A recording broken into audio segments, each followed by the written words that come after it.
Skadoosh! Hello, my fellow YouTubers and subscribers, and welcome to my latest podcast.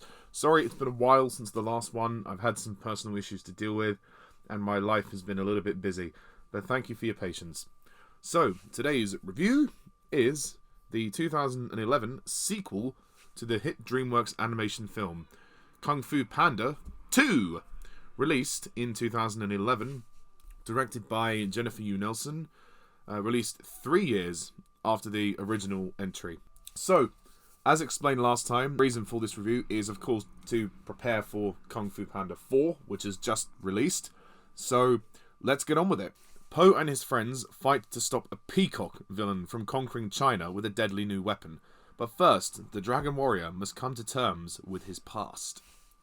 So, Kung Fu Panda 2. Now, at the time, I didn't get to see this movie in the cinema. I had other things going on, and it was just never the right time, really.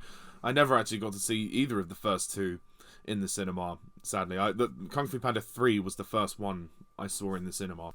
So Kung Fu Panda was a big surprise. The first movie really just took everybody by surprise. Nobody expected it to be that good. The way it was marketed was...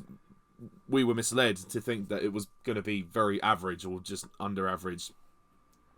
And they really struck lightning in a bottle with the first movie. And who would have ever thought that they could have repeated that success? But not only did they repeat that, they excelled themselves. Because Kung Fu Panda 2, this movie is absolutely amazing. Yeah, this is a terrific sequel. Kung Fu Panda 2 is... it does what a sequel should do and more. This is amazing. Amazing, amazing, amazing.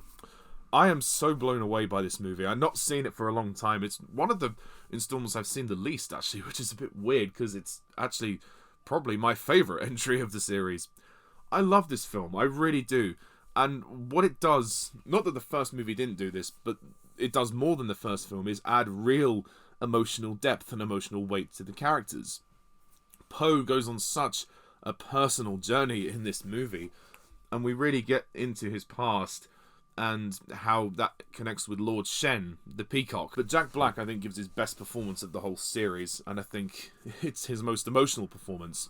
I wouldn't say that this movie is as funny as the first one. It's not as light-hearted. It's actually a little bit darker and a little bit more mature, I think, than the first one. But that's to its benefit, not its detriment. Like I said, Jack Black is absolutely terrific in this role, and you really do feel for the guy. He's really trying to discover himself. It's a sort of continuation of the themes of the first movie, that, you know, there is no secret ingredient into being who you are. You just need to be you, and he needs to really kind of, you know, find his identity. In the first one, it was about overcoming his... you know, his non-believers and proving to himself and to everybody else that just because he's a big panda who's a little bit overweight, you know, could he be this great dragon warrior? And we see at the beginning of this film, he's very much established, and he becomes really a leader. He really is taking on a leadership role in this movie, and the Furious Five are very much behind him in that instance. So Jack Black gets pure points, and the best scene in this film, in my opinion, is when Po finds his inner peace. He goes to the soothsayer, and we see flashbacks of what happened with his parents and Shen and his wolves raiding the villages. And yeah, it's very emotional stuff, I must admit. And we also know how Po came into the arms of Mr. Ping, who's the goose that fathered him and adopted him. But I have to say, the Furious Five are amazing here. This is their best appearance in the films thus far. I think that what really strengthens this film as well is the fact that Po has such a good bond with Tigress. We're getting to understand that she's not so hardcore, and she does have a soft centre underneath, and that Po can also be tough and not just an idiot as well. So they both kind of get to understand each other a bit more, and their friendship definitely expands. And there's that terrific scene where they try to leave him in the prison, and not because they think he's an idiot, just because they don't want him to get hurt. And then she hugs him after they have a little fight, and she says, "The hardcore do understand." That really got to me, actually. The movie had surprising amounts of emotional depth that really did just take it to that next level. And for me, that's what makes Kung Fu Panda 2 the best entry of this series. Easily. It is absolutely fantastic. And the Furious 5 are great. Like I said, other than Tigress, the others are in the background more, but they do get involved in a lot of the action. And I think the whole team working together is really brilliant, because this time they're not in the Jade Palace so much. They're going out to Gongmen City. They're fighting instead of training, and there's a lot more action in this movie. The chase in the street of Gongmen is brilliant. The tower collapsing, you know, is also very good, and the final battle is spectacular.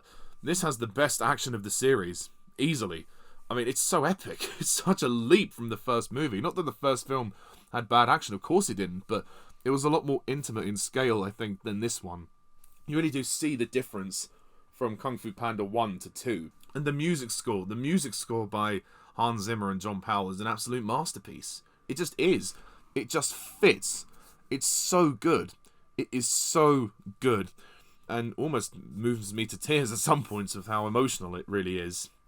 And all the flashbacks of Baby Po and the Panda Village, you know, when there's the different animation style, that also blends very, very well together. And I cannot let this review pass without talking about the villain. Oh my gosh. They have a fucking peacock.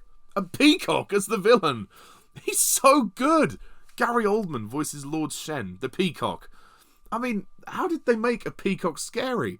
How on earth did they do that? That was so good. That was so impressive. But he is terrifying.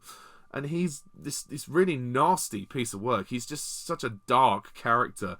How he has this real kind of sanctimonious attitude, and he really just wants to kill everything that's going to stand in his way to ultimate power. It is a bit of a cliche, the whole wanting power thing, but what makes him work so well is the terrifying performance from Gary Oldman, but also the deep personal connection. The fact that both Po and Shen were both holding on to the past and unable to let go until a certain point. You know, that's what makes Shen an interesting villain. Is he's almost cut from the same cloth as Po, and you know, he looks terrific as well. He looks very scary. The way he uses his feathers as like ninja blades, and it's so cool. It really, really is. And the pace of this movie is terrific. It moves at a non-stop pace. You'll never be bored by this film. There's always something going on, and like I said, it's absolutely terrific to watch, and the animation is just superb. And that fucking peacock, man. That peacock is so terrifying. Easily the best villain of Kung Fu Panda, without a shadow of the doubt. I will say that it's a shame that Dustin Hoffman doesn't get much to do in this one, but then he did get a lot to do in the last one, so I can understand why his role was reduced in this film. But I still think when he turns up at the end, it is quite nice, to say the least. And Jennifer Yu Nelson's direction is absolutely terrific, and I'm so glad she came back to do the third one, because this is god-tier Dreamworks. This is one of their best movies, and honestly, Kung Fu Panda 2 just proves that sometimes sequels can be better than the original. And you had a very good original. I mean, if the whole series was this consistent going forward, this would be a crowning masterpiece of an animation series. I mean, in terms of flaws, yeah, it would have been nice for Shifu to be in it more, and also it would have been nice for Mr. Ping to be in it more, considering the personal drama with him and Po and the backstory. But for the parts where he is used, it's still fine. So I don't consider this to be a major flaw. Overall, Kung Fu Panda 2 is just an astounding film. It's amazing. It really is, and it's better than it has any right to be. Nobody expected it to be this good, and how the hell DreamWorks managed to strike lightning in a bottle twice, I have no idea. But what they have achieved with these first two films is absolutely phenomenal. Will they achieve it with the next two? Stay tuned to find out. So to give Kung Fu Panda 2 a final rating, I can't believe I'm saying this, but I'm actually going to give Kung Fu Panda 2 a 10 out of 10.